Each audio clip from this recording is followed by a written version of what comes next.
Welcome back to the Abundant Harvest Homestead. I'm Papa Pepper. I want to thank you for joining me today. Hopefully this video will be a blessing to some of you, give you some good food for thought, some encouragement, and maybe the opportunity to kind of think a little differently than you may have so far.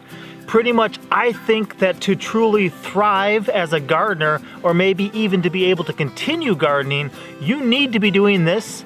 And if you're not, you may not even be able to really garden in a couple years. Besides getting into the main point of this video, I'm also going to talk a little bit about kind of developing your own plants and just some simple ways that you can do that.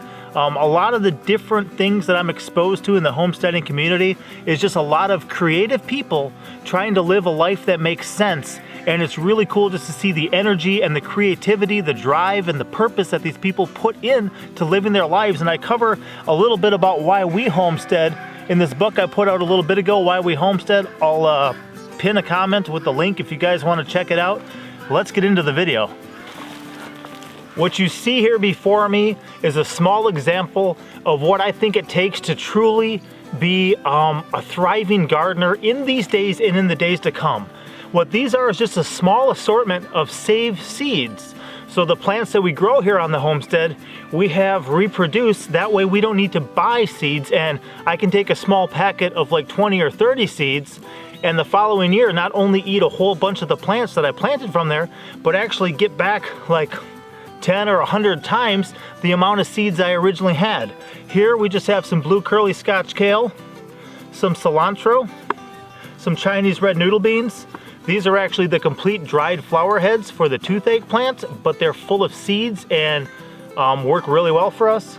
And then these are some Malabar spinach seeds here. All these came from our own property, and if you look at something like this, there are probably a couple thousand seeds for cilantro in there. I'm not sure, I'll move this gourd a bit.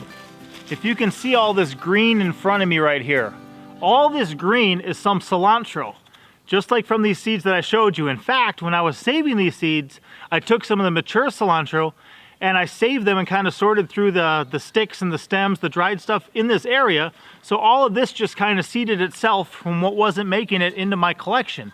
It fell here. Cool thing about some cilantro can make it through the winter here. In one growing season, if you don't chop it all down, some of it will bolt or it will grow up big. It will put out a flower. That flower will get pollinated. I've got some honeybees right across from me, but there's a lot of other pollinators in the area. And then those pollinated flowers will turn to seed. If you let those dry and collect them, not only do you have coriander for maybe making some soups, adding to some different recipes, making some sausage, but you also have the seeds to grow your next generation of cilantro. These specific ones, out of about a dozen plants that I let go the other year, like 2 of the plants made it through the winter. Here in zone 7A, 6B, they made it through the winter. So those were the hardiest plants, and those are the ones that I made sure I let go to seed and flower, you know, the following year, so that way I could save those seeds, because what I'm doing is making sure that I have a more cold hardy cilantro for my growing area, where then all through winter we can come out and snip some of this off. In fact, we just had some wonderful omelets for breakfast. I mixed a little bit of salsa into the egg mix when I'm making the omelets, and I had a nice presentation, sprinkled a little bit of shredded cheese on top of it, and it was time to eat. Otherwise I would have came out here, snipped some of this up, diced it, and just sprinkled those fresh greens, even in mid-January, on top of our breakfast, just to kind of welcome us to the day. It's not that hard to do something like this, and in doing so, as I said, I'm also going to talk about, you can kind of develop your own plants. If I save the seeds from the weaker cilantro that wouldn't make it through the winter, I'd be passing on those genetics to the next generation. Then I'd wind up with more cilantro that would die every winter. However, by saving the more cold hardy seeds, letting those be the plants that go to seed, collecting them, and then also allowing them just to thrive through the winter, I've got an endless year-round supply of cilantro just by a little bit of effort, and I never should ever have to buy cilantro seeds or even cilantro from the store ever again. So here I sit against another backdrop of some winter greens, some greens that are doing great. one thing that I do is, just like with those cilantros, when I save seeds, a certain amount falls to the ground. That gives them the opportunity to spring up there. So sometimes I pick a garden bed or an area where I'm maybe not doing with it anything with at the time, and that's where I'll kind of try to sort through my seeds. Sometimes I'll use like a pizza pan or a plastic lid or some other things, maybe a 5-gallon bucket, and as I'm trying to, you know, strip the stuff off of the stalks or other things, some always get away. Here, some volunteer mustard greens from last year. They grew up right here, and when I was saving some of the seeds, they reseeded themselves in this area. So now they're in competition with some Swiss chard, and this chard was amazing. It grew better than we ever had, and I'm so glad to see it so far making it through the winter. I may try to put up like a little cold frame over part of this to make sure it makes it through like the end of January and February. But if this stuff makes it through the winter, I'm hoping that it goes to seed next year too. And then chard will be another one of those things that I can not only have a plant that'll grow through the winter, but a plant that I won't have to buy seeds for anymore. And this stuff, like I said, did amazing for me. So if I can kind of capture those genetics from that plant and kind of contain it, you know, within my own property, being that I'm regenerating it here, I don't have to leave to go buy more or order them online. The reason I mentioned that if you want to truly thrive or even continue gardening, you need to do this is because of things that happened earlier last year in 2020. There was places where you were not allowed to buy garden seeds. Trust me, it doesn't take that much for a couple of big companies to potentially get shut down or other things that could happen. But also the local government can just simply say, these are not essential, you're not allowed to sell them. Soon they could not be allowed to stock them. I'm not saying that's what's going to happen, but I'm saying if anything that we saw is any implication of what could happen, we should take that seriously. So I don't want my survival to be 100% dependent upon others. The more I can do on my own, the better. This kale, we tried out many different kales last year or 2 years ago. I think 2 years ago. The ones that made it through the winter and did really good for us, the best kind was the blue curly Scotch kale. Again, I probably have a couple thousand seeds in here. If you know how much you can get off of just one kale plant, especially if it'll last through the winter, spring, summer, fall, winter, spring, summer, you can harvest a lot off of it and still let it go to seed at the end of it by not snipping off the entire plant, but just snipping off some individual leaves. It keeps growing, it completes its life cycle, it generates crazy amount of stuff. Not only do I have some here for myself, I have some to sell, to share, to barter, to trade. Absolutely amazing. And again, I'm kind of tweaking my options here, okay? The blue curly Scotch kale compared to the red Russian kale, which did not make it through the winter. We also had another kind, I forget what it was called. Oh, the like the dinosaur kale, the Italian kale. That stuff, it died in the winter here. So this stuff may just be a hardier kind, but then I'm going to sort through those options, find the best one for my area, and then just kind of repeat the process. Let that plant kind of start to run and reproduce on my property, and that's what we're doing here. I did the same thing with peas the other year. I think I had 7 or 8 different varieties. I wanted a good English pea where you had to shell it, and then I wanted a good pod pea where you could eat the whole, you know, the whole pod. And found the ones that worked best. Those are the ones I let go to seed. Those are the ones I repeated the process with. And now I've got like a giant freezer bag full of peas that I can plant. And I'm actually going to be doing that rather soon here. All this stuff behind me right now is arugula or rocket. That all self-sowed. It all self-sowed. It decided to reproduce itself there, so we let it. When I let it go to seed, I was a little late in collecting the seeds. But what I like to do is it kind of fills in the ground level here. There's actually an apricot tree back here and a plum tree. And then there's also some yastaberry bushes. And those things kind of have 2 different levels within themselves, right? You got the tree level and you've got the shrub level. And then down at the ground level, we actually have this arugula kind of self-sowing and repeating the process. I was late in collecting it, so it did that here. It fills in as a ground cover. Not only good to have a covered bed or mostly covered bed through the winter, but in the spring, it allows something to grow there, block out the weeds. We can harvest it, and it doesn't really interfere with the plants that are above it. There may be some competition for nutrients and things like that, but just cool to let it run. Now, not everything is something that's going to have seeds that last through the winter. Some of it you're going to need to collect and protect. Remember, a couple things that are going to damage your seeds are going to be sunlight heat and moisture. So what I like to do is to store them in a cool, dry place, and often somewhere like this. You know, this is a nice little jar. There's not a lot that can get in here or out of here. And these particular seeds are from my favorite bean. It's one of my top 3 garden plants. This is the Chinese red noodle bean. It does amazing here. Unlike the pole beans, which get hit by a variety of insects like the Japanese beetles and stuff, the Chinese red noodle beans thrive. They love the heat, apparently. They produce for months on end. Each spot that a couple flowers appear, they start putting out some beans, which eventually get like 18 inches to 2 feet long, and they're pretty tasty up to a certain point, where you're going to enjoy them as just a raw bean or a cooked bean where you're having the whole pod. After that, they go to seed. You let them go to seed, but they'll put out 2 flowers, then they'll start growing those beans, then they'll put out 2 more flowers, then they'll put out 2 more flowers. If you keep picking them, you keep getting a harvest as the plant continues to grow and keeps doing that over and over and over again. So if I have a plant that's going to thrive and crank out a greater harvest than pretty much any of its competitors, if I have one that's going to be disease resistant and do really well in my area, I love that, and that's the type of plant I'm going to invest in, and especially with the length of these give us a lot of food. They're great raw, they're great cooked, they're great pickled. We really love them, and just with one initial order, I think back in 2016, of picking up a packet of these seeds, I've not had to repurchase them.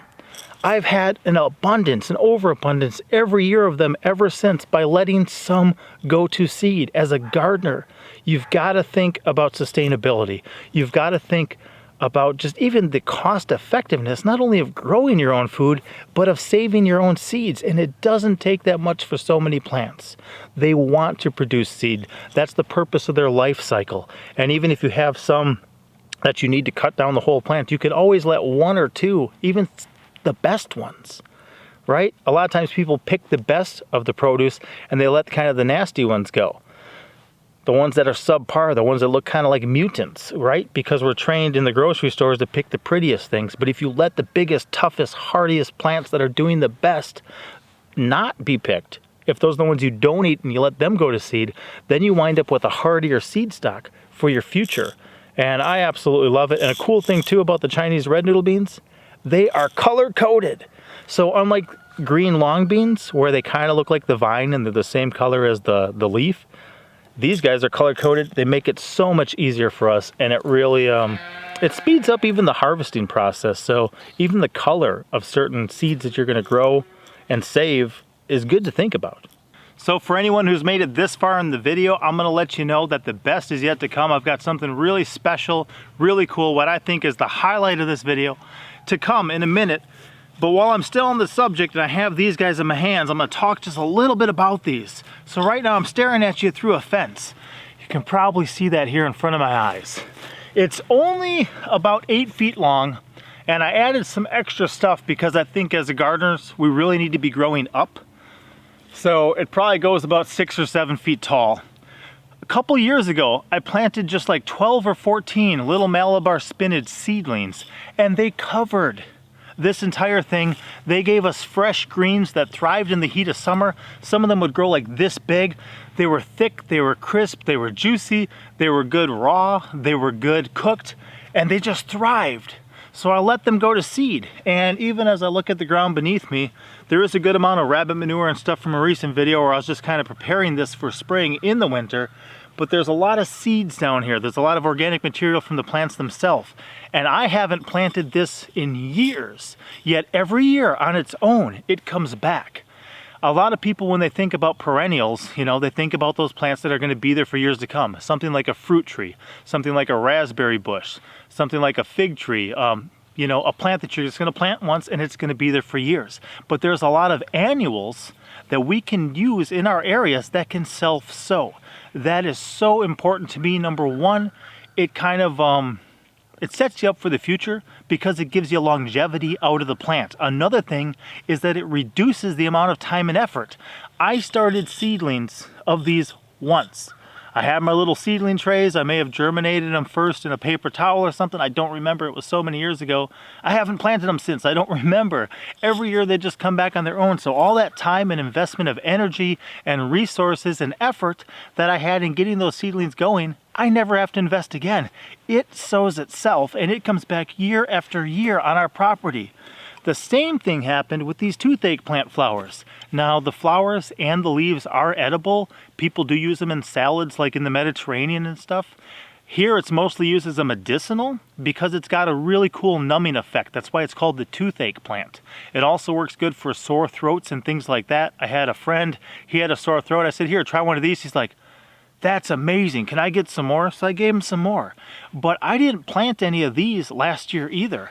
I've got quart jars absolutely full of them, and now since we have an overabundance, which is kind of our goal here at the Abundant Harvest Homestead, we're able to take extra ones of these and sell them in our Etsy shop. They're one of our most popular things right now that people really like ordering and really like getting their hands on. And a cool thing too is if somebody picks these up, they can take one of the ones that they get in their order, and if they crumble it, they'll see a whole bunch of things that look like tiny miniature black rice. Those are the seeds. If you crumble it and sprinkle it on the ground somewhere or in a seedling tray, you can grow your own and never need to buy them again ever from anyone. Here, they just come back on their own so far. I've got an area over there by the cold hardy kiwi trellis between there and the muscadine grapes that I have, and it was covered last year to the point that I was thinning them out. So I'm lifting little seedlings and I was giving them away to people just to bless them and help them get their hands on something else. So it's not about just food when we're talking about gardening. A lot of times it's about different health things. And I would rather chew on a flower that's going to ease my ailment than take a pill. So stuff like this, guys, I don't even really have to save the seeds for. I just let them complete their life cycle, and they've been showing up for years now, and I'm going to let them continue to do so for years to come. And then if it's illegal for me to pick up seeds somewhere or something like that, I don't have to worry about it because this plant is already almost acting like a perennial. You know, it's an annual that self-sows and is there year after year after year consistently, and I don't have to rely on anyone else for having, you know, this type of medicine or this type of food. So come check this out though. This is so exciting. Just look at this, okay? This is what's called the Kikinda Competition Strain Edible Gourd, which I originally sourced from the Baker Creek Heirloom Seed Company. After growing it, it quickly became one of my absolute favorite garden plants. It's in my top 3, and this is by far the biggest one I have ever grown. Since it was growing so big, and since I have such a large family with 7 children now, if we have one of these that can give us a meal or 2 off of each, you know, fruit that we pick, that is amazing. So this is an edible gourd. When it's soft and tender, it can still get like this long in summer, and it won't have formed seeds in it yet, and it'll have soft skin that all I do is take like a carrot peeler or a potato peeler, and any little part of bug nibbled on, I just kind of remove. I just cut off the blossom end and cut off the stem, and the rest of it I dice up. We saute it in like some butter or something. It tastes amazing. I kind of liken it to like a like those little mini corns that you get in like an Asian stir fry. As well, it's good in soups and stews. And last year, Chris over at Shalom Acres actually had a really poor pickle crop. These cucumbers didn't do very well. What he did is he had these for the first time to try. He grew them, he loved them, and then he tried pickling them. You would not know the difference. If you use some dill in your normal, you know, pickling recipe and you cut up some of this, it tastes just like pickles. So these have frozen really well for us. What I'll do is I'll just dice it up and put it in a freezer bag, and later just dump it in the skillet for a stir fry, or dump it in the pot for a stew or a soup or something like that. That's worked really well for us. But now knowing that I can pickle them too, and like if the power goes out or something, you know, where my freezer is no longer a resource, no longer an asset, then I can have jars of these that are still ready to eat.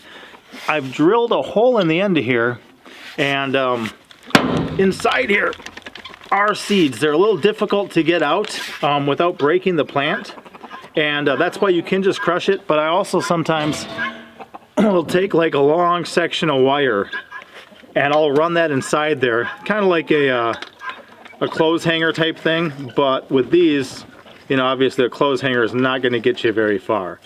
So I'm just going to pull out some of this fluff quick, and then I'll show you not only these seeds, but what else I am doing. There we go, that should work now. Yeah.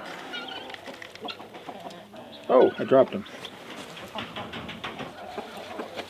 So what I have here is these hard brown seeds, which are the actual seeds. They're fully mature, but then you'll also wind up with some kind of papery, little lightweight, just husks that were, you know, they look like a seed, but they're not fully developed yet. So these are the ones that I like to get and save. And you can get quite a few out of one of these. Again, it's a great idea for my family. Just gonna make sure I put them in the right bag here. Has the longest snake gourd from 2020. And I'll get the rest of the seeds out of that later. I'm not sure until I get done with this and talk to a friend of mine if I'm actually gonna have enough to list them in our Etsy shop. I know a number of people ask about these and they want to grow them. They see us growing them and loving them and how great they do, and they say, hey, can we get our hands on some?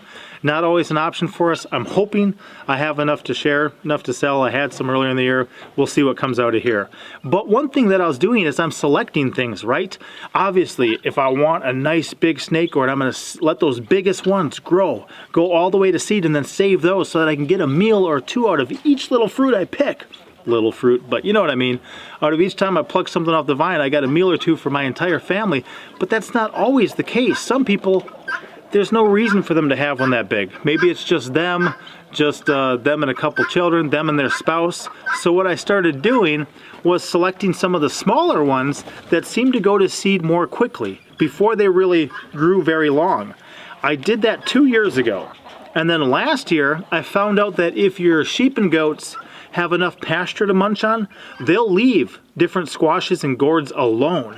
If they run out of pasture, they'll nibble them down. They will, but they prefer other things. So I began using the fencing around my sheep pen and goat pen to grow, you know, to expand my garden area and to grow things like these mini snake gourds. So this is the same thing, it's just a smaller one. And inside here, I too have a bunch of the seeds. You got a handful of them coming out there, right? And what I'm going to be able to do then is kind of develop my own plants. I'll kind of breed for certain genetics, right? Normally you're going for some big stuff, but that doesn't always work. So I'm trying to develop more of like a cucumber or a pickle snake gourd. So one that's a little smaller, better for, you know, smaller families, and then also maybe easier to deal with if you're just gonna try to pick a bunch of them and just make, you know, some quarts of pickles. Something like this sometimes is easier to deal with, trust me. I've been to a lot of people's houses. This fits in to their sink a little bit better than something like this. Okay, it just does. A lot of times we don't have enough clean counter space to deal with something like this. I clear the entire table, you know, a large family size table, and deal with my snake gourds there. Something like this though can fit on the counter a little bit easier, tastes the same, just a little bit easier and smaller to deal with. So one of the cool perks that you get from saving your own seeds is pretty much breeding your own plants. You can breed for certain characteristics, certain genetics, and then you can kind of create something different than what other people are going to have. Years ago, I knew a man, and when he saw how intentional I was about gardening, he told me, he said, wow, you must really like gardening. I looked over at him and I just said a few choice words. I said, I like to eat.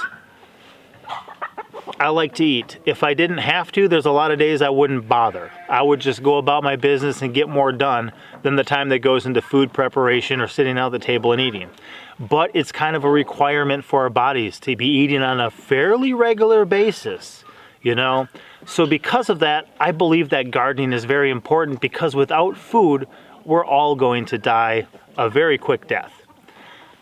To me, it only makes sense to take that power of your own livelihood, a portion of your livelihood, you know, one of the necessities for your life, take a greater stewardship of that, bring that under your own control, be kind of the master of your own domain, the master of your own destiny, at least as it pertains to having food.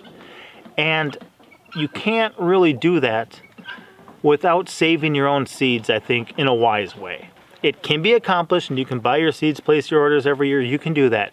But I don't think you can do it wisely without saving your own seeds. So to truly thrive as a gardener and to really be able to continue to garden. If certain things in our society and our world change, you may need to be saving your own seeds. When you do, it allows you to develop better plants for your area that are better for your growing zone, better for your soil, for your daylight hours, for the seasons that you have to deal with, the temperature range. That's great. It helps you to have plants that are going to be better for the specific pests in your area. A lot of the things that I grow here are not native to this country. A lot of them haven't really been grown in this country even 100 years ago. A lot of them confuse some of the pests here. They're not familiar with them. They don't know they can eat them. That's fine with me. Also, when you start saving your own seeds, as I showed you with those snake gourds and my kind of mini pickle snake gourd, you can breed for whatever genetics you want. You can start breeding for whatever characteristics and different things that you want. That's how you get kind of even like different colors sometimes. Sometimes something will happen within some of the pollination of some of the brassicas, and your mustard green will all of a sudden be like purple, because those ones that started having a tinge were kind of bred and saved again. All of a sudden you wind up with one that's that color. At least to the best of my knowledge. I wasn't there when it happened. That's the way I believe it went down. But same thing here, you know, I can breed a whole bunch of little snake gourds that may be better for you. Maybe this next year I'll even have extra seeds to share with others and sell. I'm going to continue to use not only my main garden area and everything behind me. This is a giant raised bed I'm sitting on. See? In front of my poultry area. But I'll also be doing things like the fences, as I talked about, where I have my sheep right now. I don't have any goats right now, but where I have my sheep right now. Get creative. Take things into your own control. Do things that make sense and be intentional about it. That's my advice to you. Hopefully this video blessed you guys. Again, those links will be in the description. I may put a couple in the pinned comment too. Feel free to check out my most recent book, Why We Homestead. And if you want to, you know, we do have extra seeds that we offer up for sale with free shipping right now. My goal is that if anyone ever picks up a seed from us, it'll be a seed we can stand behind and one that you should never have to buy again if you heed the warning in videos like this. I'll see you guys next time. Papa out. Thank you for watching.